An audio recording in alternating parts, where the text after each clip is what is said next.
أبو علوه المجروح والجوف شاعلي،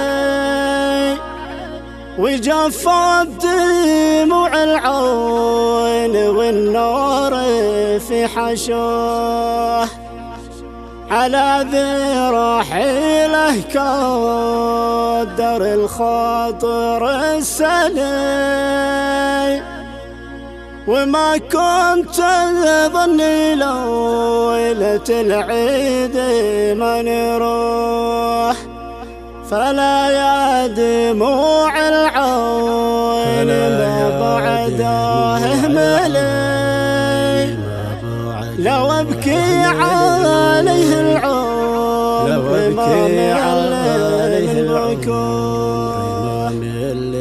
من بكور. مرثية كتب كلماتها الشاعر علي عبد الله أحمد الجميلي تعزية ورثاء في وفاة أخيه المغفور له بإذن الله تعالى محمد عبد الله أحمد الجميلي أبو يحيى، الذي توفى بتاريخ 8 ذي الحجة 1445 هجرية، الموافق 14 شهر 6 2024. إنا لله وإنا إليه راجعون.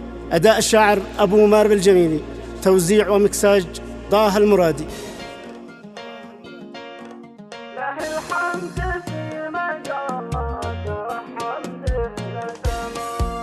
له الحمد ذي من فوق كان الكل معتني، له الحمد في مقادر حمد لسماه. إليها اشتكي بثي وحزني بما يلي، وكل الشكا لله ما هو لحد سواه. أبو علوه المجروح والجوف شاعلي، وجفت دموع العين والنار في حشاه. على ذي رحيله كتر الخاطر السلي، وما كنت ظني ليلة العيد ما نروح. فلا يا دموع العين ما بعده اهملي، لو ابكي عليها العمر ما مل من بكوه. على خيذي يحرق داخل القلب والكلي، أبي بعد ذي موت والموت لسقاه. نزع مني المعلاق والساعد الشلي، واخذ كل ظالي داخل الكون والحياة. وحزن الشقيقه بعدهم هدي كاهلي، ويحيى الشقيق الروح كيف انتاسي غثاه. وذا الحين ابو يحيى من اكبر معاقلي، دفى الظهر والمرزوح والاخ له غلاه.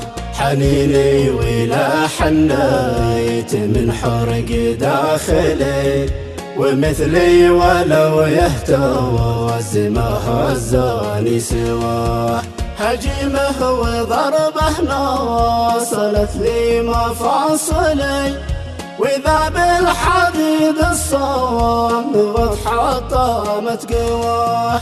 وطرفي جفاه النوم وزاد حنظلي، وقد راح علي الروم يهقافره وراه. على تاج راسي ذي على حاجبي علي، أخي في السلا والضيق ذي نهوي في قساه. متى غاب ما يرتاح قلبي ولا سلي، ولا قد بدا ضوات لي الأرض من ضياه. ولا قلت يا أخي قال بشريك يا علي، ويشتد ظهري ساعة الجد حين راح. رزاح الشدايد ذيبه الهم ينجلي، وحزم الطوارف ذي تعسكرت في نواه.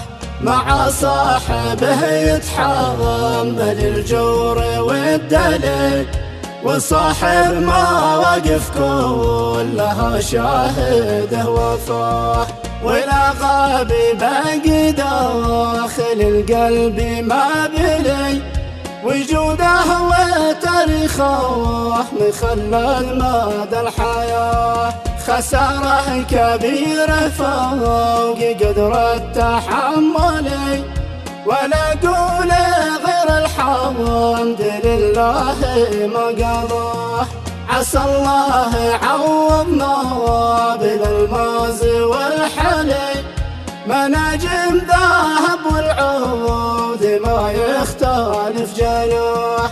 من امثال يحيى وانت يا خالد الحلي، وشايف وعنوه يا ظهري يا دفاع. بهم زالت اوجاعي وراسي بهم علي، على نهج الاول كلنا نتبع خطاه. اساله لابو يحيى من الخلد منزلي، وفي جنات الفردوس والقصر ذي بناه.